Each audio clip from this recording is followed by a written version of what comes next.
Hello दोस्तों, welcome again in my YouTube channel Balaji premium classes.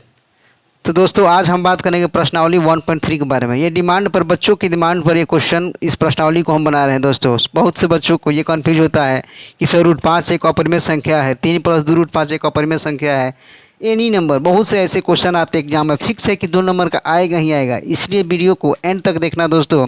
बहुत से कन्फ्यूज होता है। बहुत से ऐसे टीचर हैं हमारे गांव में, ऐसे ऐसे टीचर हैं सब जो बच्चों को बेवकूफ़ बनाते हैं। कोई शर्त ही नहीं देते कि ये अपरिमेय है तो है कैसे, ठीक ना। ऐसे बहुत से टीचर हैं ऐसे जो इस क्वेश्चन को डायरेक्ट बनाने की कोशिश करते हैं, बिना शर्त के बच्चों को बेवकूफ़ बनाएंगे कि ये हो गया अपरिमेय संख्या।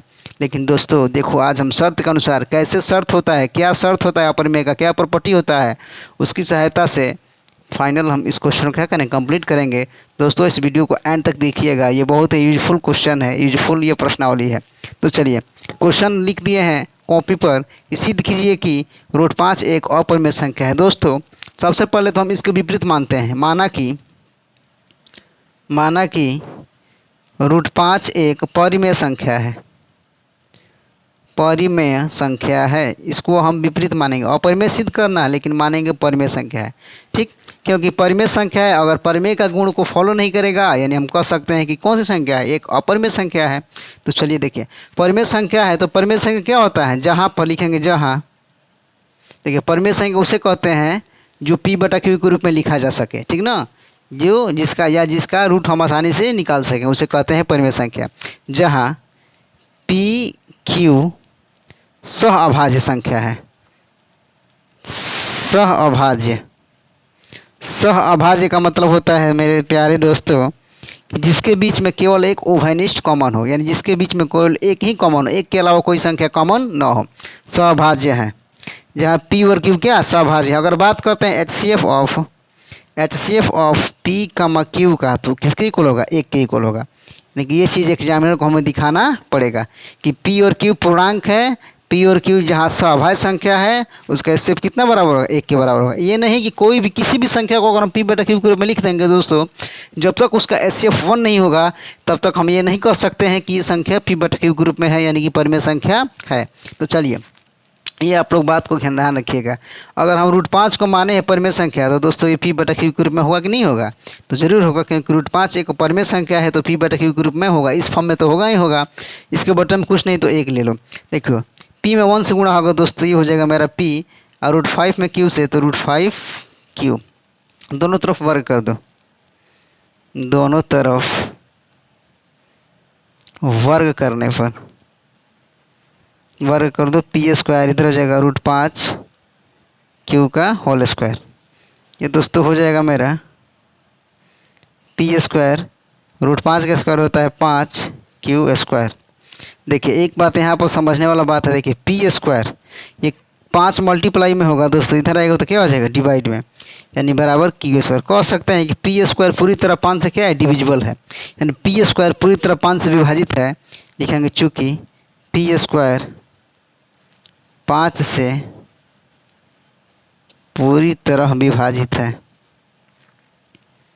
पूरी तरह विभाजित है। दोस्तों जब P² 5 से विभाजित है तो क्या मेरा P 5 से विभाजित नहीं होगा, तो P 5 से पूरी तरह विभाजित होगा, ठीक ना। देखिए दोस्तों, अगर P² 5 से पूरी तरह विभाजित है तो P भी 5 से पूरी तरह विभाजित होगा। क्योंकि दोस्तों अगर हम P का मान ले रहे हैं 5, तो 5 तो 5 से कटेगा ही कटेगा। तो क्या 5 का स्क्वायर 25 5 से नहीं कटेगा, तो ज़रूर कटेगा। इसीलिए कह सकते हैं कि अगर P² 5 से कट रहा है तो P भी 5 से क्या होगा, कटेगा। अगर P का मान हम 5 ले रहे हैं तो 5 तो फिक्स है, 5 से 1 बराबर कटेगा, तो 5 का स्क्वायर 25 भी तो 5 से कटेगा, 5 है 25। दोस्तों यही कॉन्सेप्ट यूज करना है। चलिए अब क्या करेंगे हम यहाँ से, अब माना इसको हम मान लें समीकरण 1, इसका आगे यूज होगा। माना कि P बराबर 5R, P को हम 5R के इक्वल मान रहे हैं दोस्तों, क्योंकि P को हम दिखा दिए कि ये किसके इक्वल है, 5 से कट रहा है, P 5 से कट रहा है। और बारी Q को दिखाने की, फिर दोनों तरफ वर्ग करो, दोनों तरफ वर्ग करने पर जैसे ही वर्ग करेंगे हो जाएगा दोस्तों पी स्क्वायर, इधर हो जाएगा 5r का होल स्क्वायर। ये पी स्क्वायर इधर हो जाएगा 25r स्क्वायर। दोस्तों पी स्क्वायर का मान समीकरण 1 से रख, देखो पी स्क्वायर का मान कितना है समीकरण 1 में, पी स्क्वायर का मान है 5 क्यूब स्क्वायर। तो समीकरण 1 से हम पी स्क्वायर का मान क्या रखेंगे, पुट कर देंगे, लिखेंगे समीकरण 1 से पी स्क्वायर का मान रखने पर तो पी स्क्वायर का मान कितना है, पी स्क्वायर का मान है दोस्तों, पी स्क्वायर का मान है 5 क्यूब स्क्वायर। तो चलो यहाँ पर पुट कर दो, पी के जगह पर 5 क्यूब स्क्वायर बराबर 5 कितना हो जाएगा 25r स्क्वायर, काटा दो 5 से 25 यानी क्यूब स्क्वायर बराबर हो जाएगा 5r स्क्वायर। दोस्तों ये 5 मल्टीप्लाई में है, इधर आएगा तो क्या हो जाएगा डिवाइड में, यानी कि क्यूब स्क्वायर डिवाइड बाई 5 बराबर r स्क्वायर। दोस्तों यहाँ देखो तो क्यूब स्क्वायर 5 से पूरी तरह विभाजित है, तो क्या क्यूब 5 से विभाजित नहीं होगा, जरूर होगा। जैसे पी स्क्वायर 5 से विभाजित था, ऐसे यहाँ पर क्यूब स्क्वायर भी 5 से क्या हो गया, विभाजित हो गया। इसका मतलब कि क्यूब भी 5 से विभाजित होगा। तो यही बात हमको लिखना है दोस्तों। चलिए देखिए यहाँ पर लिखेंगे चूँकि क्यूब स्क्वायर 5 से पूरी तरह विभाजित है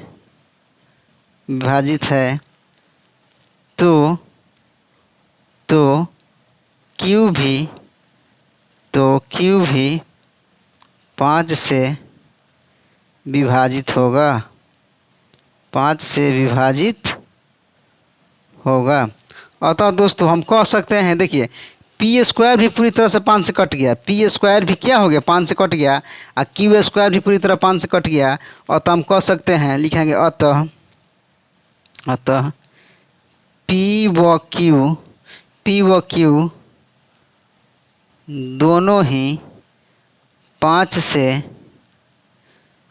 पूरी तरह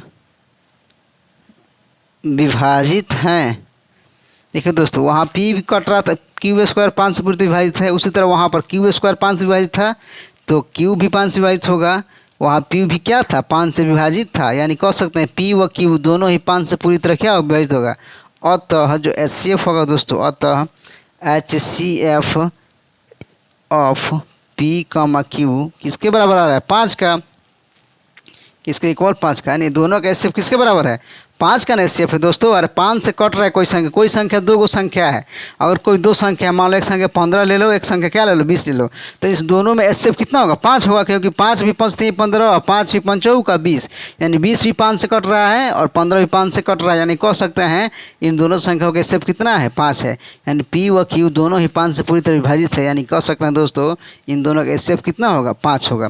अतः लिखेंगे अतः HCF of P comma Q not equal to 1, यानी पी और क्यू का HCF 1 के बराबर नहीं है। अतः हम कह सकते हैं अतः हमारी अवधारणा विरोधाभास है।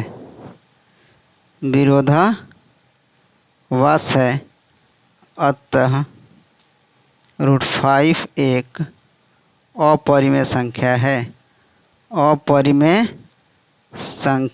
है, यानी कि बच्चों जो हम माने थे कि परिमेय संख्या वो गलत साबित हो गया। अतः √5 एक अपरिमेय संख्या है। यही क्वेश्चन का क्या वो सिद्ध हुआ, क्योंकि पी देखिए HCF अगर 1 होता तभी परिमेय होता, HCF तो 5 है तो परिमेय संख्या नहीं होगा। ये कौन सी संख्या होगा अपरिमेय संख्या। देखिए दोस्तों ये क्वेश्चन फाइनली हम क्या कर दें कंप्लीट कर दें। यही क्वेश्चन का फुल क्या है, यही क्वेश्चन फुल मेरा हो गया। चलिए अब बात करते हैं क्वेश्चन नंबर 2 के बारे में। तो चलिए दोस्तों हम बात करेंगे दूसरा। देखिए सिद्ध कीजिए कि 3 + 2 √5 एक अपरिमेय संख्या है। तो चलिए इस क्वेश्चन को सिद्ध करते हैं। सबसे पहले हम इसका विपरीत मानते हैं, माना कि 3 + 2 √5 एक परिमेय संख्या है। परिमेय इसलिए मानते हैं कि परिमेय का अगर गुण को फॉलो नहीं करेगा तो हम कह सकते हैं कि ये कौन सी संख्या है अपरिमेय संख्या है। तो चलिए देखते हैं। अगर लिखेंगे जहाँ पी क्यू पूर्णांक है, पी क्यू पूर्णांक है, वह पी कमा क्यू सहअभाज्य भी संख्या है, सहअभाज्य है, सहअभाज्य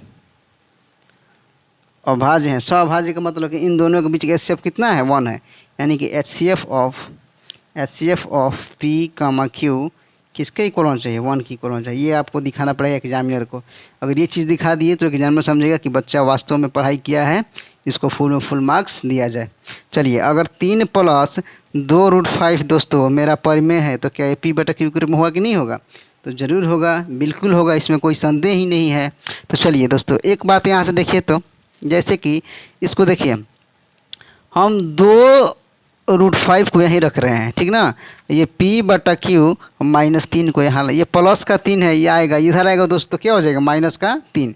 ये प्लस का 3 है, इधर आएगा तो क्या हो जाएगा -3। दोस्तों एक बात तो यहाँ पर साबित हो गया कि 2√5 एक अपरिमेय संख्या है, लेकिन p बटा क्यू ये तो परिमेय संख्या है ना, p बटा क्यू। और 3 भी कौन सी संख्या है, परिमेय संख्या है, क्योंकि 3/1 क्या है, परिमेय संख्या। जितना भी पूर्णांक होते हैं सिंगल पूर्णांक वो सब परिमेय संख्या होते हैं, क्योंकि 3/1 क्या हो जाएगा, परिमेय, ठीक ना। 1 और 3 में केवल सिर्फ और सिर्फ कॉमन है तो सिर्फ एक ही है। चलिए, परिमेय संख्या में से परिमेय संख्या घटाएंगे तो हमको परिमेय मिलता है, परिमेय जोड़ेंगे, परिमेय जोड़ेंगे तो परिमेय ही मिलेगा, परिमेय भाग लगाएंगे तो हम क्या मिलेगा, परिमेय मिलेगा। दोस्तों ये 2√5 एक अपरिमेय संख्या है और p बटा क्यू -3 ये मेरा है परिमेय संख्या। क्या ये दोनों कभी इक्वल हो सकते हैं? तो नहीं। तो कैसे इक्वल हो गए दोस्तों? अब लिखेंगे, हम जानते हैं कि, हम क्या जानते हैं दोस्तों, हम जानते हैं कि p बटा क्यू -3 एक परिमेय संख्या है, एक परिमेय संख्या है, तथा 2√5 एक अपरिमेय संख्या है, अपरिमेय संख्या है। तो क्या मेरे दोस्तों, क्या मेरे सुंदर दोस्तों, क्या मेरे सुंदर छात्रों, क्या ये परिमेय संख्या कभी अपरिमेय संख्या के बराबर हो सकता है? तो नहीं हो सकता है। तो लिखेंगे चूँकि 2√5 कभी इक्वल नहीं होगा p बटा क्यू -3 का, क्योंकि ये तो अपरिमेय संख्या है, ये परिमेय संख्या है, क्योंकि परिमेय में से परिमेय घटाने पर परिमेय ही मिलता है। क्या ये कभी आपस में इक्वल होंगे? तो नहीं। यही तो शर्त दिखाना है। यही बेवकूफ़ टीचर जो हैं आजकल के, जो टीचर हैं हमारे गांव में भी ऐसे बेवकूफ़ टीचर हैं जो बच्चों को ये नहीं बताते हैं कि देख बचवा, ये अपरिमेय संख्या है, ये परिमेय संख्या है, बच्चा कभी इक्वल नहीं होगा। अतः हमारी अवधारणा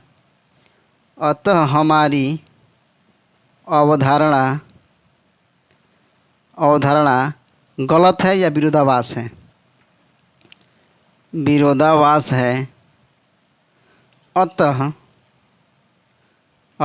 3 + 2√5 एक अपरिमेय संख्या है, अपरिमेय संख्या है। इस तरह से एग्जाम में लिखेगा दोस्तों तो एग्जामिनर खूब खुश होगा और फुल मार्क्स देगा। ऐसे ही लोग बिहार टॉपर नहीं आते। कोई कहता है उसका मैथ में 99 आ गया, 100 में 100 आ गया, अरे गधो, ऐसे ही 100 में 100 आता है, इस तरह से बनाएगा तभी 100 में 100।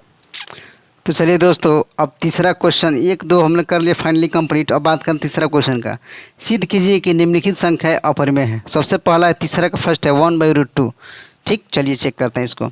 देखिए, सबसे पहले क्वेश्चन लिख दिए, सिद्ध कीजिए कि 1/√2 एक अपरिमेय संख्या है। जैसे कि दोस्तों इसका विपरीत मानते हैं, माना कि प्रत्येक क्वेश्चन में ऐसे मानना है, माना कि 1/√2 एक परिमेय संख्या है, एक परिमेय संख्या है, एक परिमेय संख्या है। दोस्तों जब परिमेय संख्या होगा तो p बटा क्यू के रूप में होगा।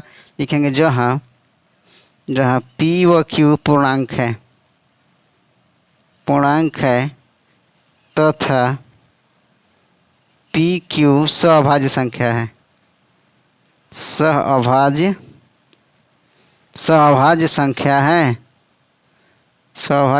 है, वह HCF ऑफ p, q हमेशा किसके इक्वल होना चाहिए, 1 का।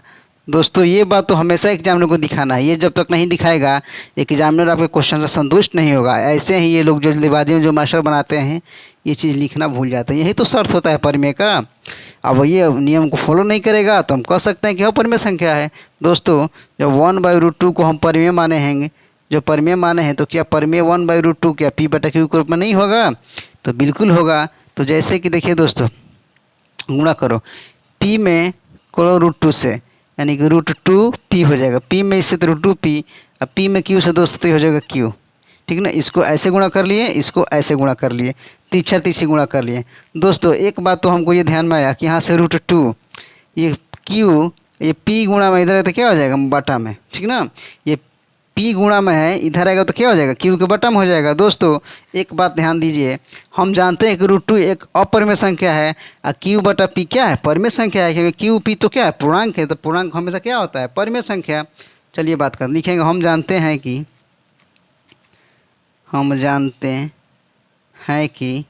√2 एक अपरिमेय संख्या है, अपरिमेय संख्या है, अपरिमेय संख्या है, तथा Q/P परिमेय संख्या है, परिमेय संख्या है, क्योंकि P और Q पूर्णांक है तो पूर्णांक का बटा तो परिमेय होगा।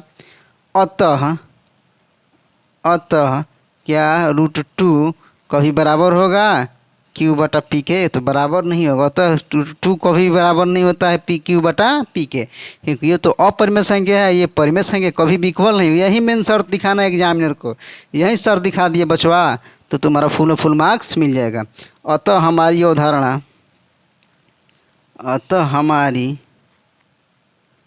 अवधारणा विरोधाभास है।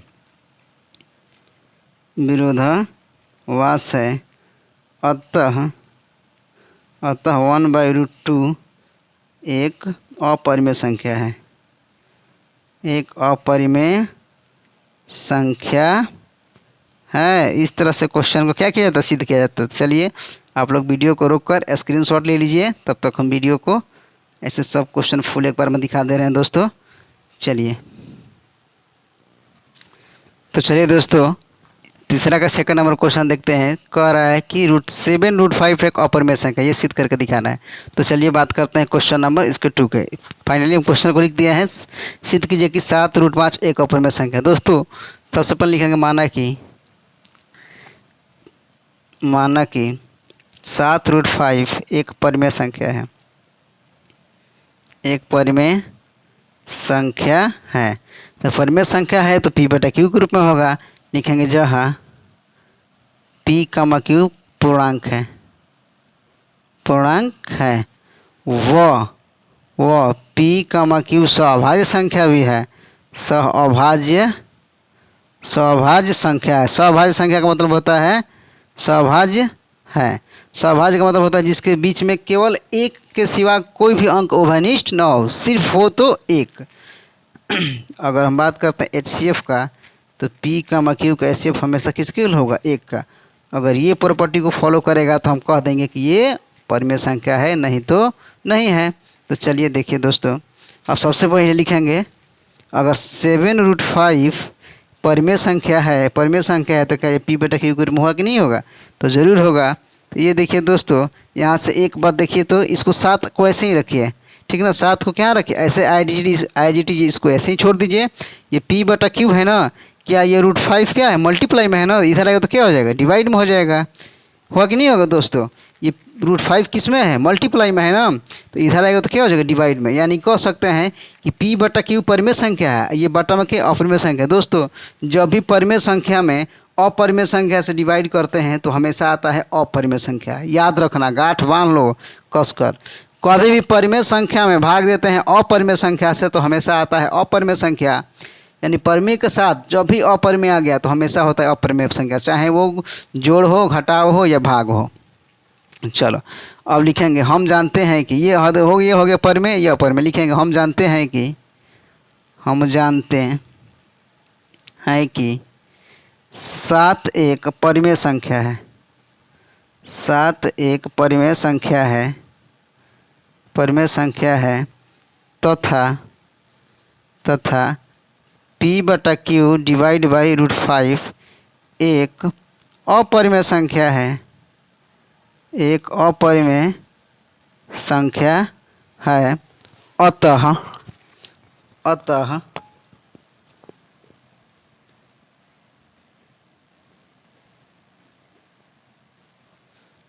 अतः 7 दोस्तों, अतः 7 कभी भी बराबर नहीं होगा P/Q डिवाइड बाई √5 के। अतः हमारी अवधारणा क्या है, विरोधाभास है। अतः √5 क्या है, एक अपरिमेय संख्या। लिखेंगे अतः अतः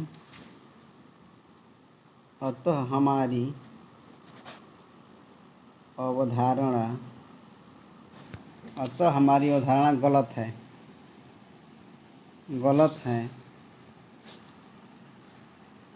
अतः 7√5 एक अपरिमेय संख्या है, एक अपरिमेय संख्या है।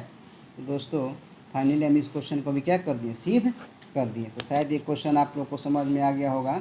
चलिए इस क्वेश्चन को भी क्या कर दीजिए, आप लोग जल्दी से लिख लीजिए। तो चलिए दोस्तों इस प्रश्नावली का लास्ट क्वेश्चन, तीसरा का थर्ड, सिद्ध कीजिए कि 6 + √2 एक अपरिमेय संख्या है। चलिए क्वेश्चन लिख दिए हैं। तो सबसे पहले मानेंगे, माना कि 6 + √2 एक परिमेय संख्या है, एक परिमेय संख्या है। दोस्तों अब जहाँ पर लिखेंगे, जहाँ ये लिखना बहुत इंपॉर्टेंट है, जहाँ PQ कोई पूर्णांक है, कोई पूर्णांक है। अगर हम बात करेंगे और PQ सहअभाज्य भी है, आपस में क्या है, सहअभाज्य है, सहअभाज्य संख्या है। सहअभाज्य संख्या का मतलब कि दोनों के बीच में केवल और केवल एक ही उभयनिष्ठ है। वो अगर बात करते हैं वो HCF ऑफ PQ तो हमेशा कितना होना चाहिए, 1 के बराबर। ये तो चीज़ आपको हमेशा लिखना ही लिखना है। दोस्तों 6 + √2 को हम माने हैं परिमेय संख्या। तो परिमेय संख्या किसके रूप में होता है, P/Q के रूप में। तो इसको P/Q के रूप में क्या करते, लिख दिए। देखिए दोस्तों इधर बचेगा √2, इस P/Q, ये प्लस का 6 इधर आएगा तो क्या हो जाएगा, माइनस का 6। 2 को ऐसे ही छोड़ दो, इस +6 को इधर ला दो। देखिए दोस्तों P/Q तो परिमेय संख्या है, 6 भी क्या संख्या, परिमेय संख्या है। और परिमेय संख्या में से परिमेय संख्या घटाएंगे तो हमेशा हमको मिलेगा परिमेय संख्या।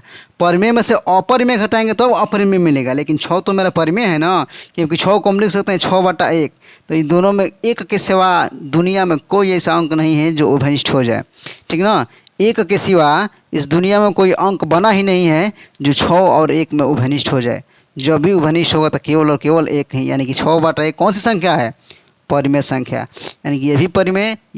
तो परिमेय में से परिमेय घटाएंगे दोस्तों तो हमें क्या मिलेगा, परिमेय ही मिलेगा। अतः कह सकते हैं कि हम जानते हैं कि √2 एक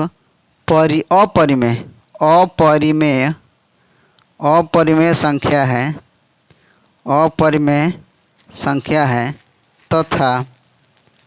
तथा P/Q -6 एक परिमेय संख्या है, एक परिमेय संख्या है।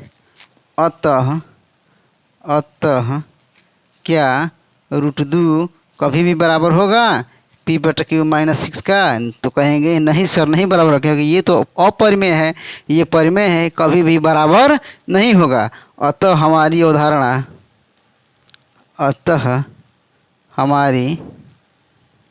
अवधारणा विरोधाभास है।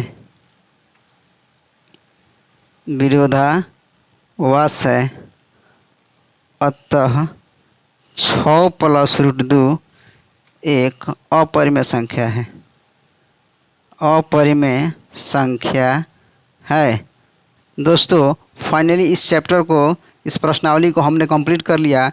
दोस्तों यही शर्त है, वो यही शर्त है जो और ट्यूशन में या और कोचिंग में या और यूट्यूबर द्वारा आपको नहीं मिलेगा देखने को। यही तो शर्त है, √2 एक अपरिमेय संख्या जो कि परिमेय के बराबर कभी भी नहीं होगा। और तो हम कह सकते हैं कि हमारी अवधारणा जो है गलत है। और तो ये क्या है, अपरिमेय संख्या है, क्योंकि ये परिमेय के नियम को फॉलो नहीं कर रहा है। अगर परिमेय के नियम को फॉलो करता तो इससे कितना आता, 1 आता।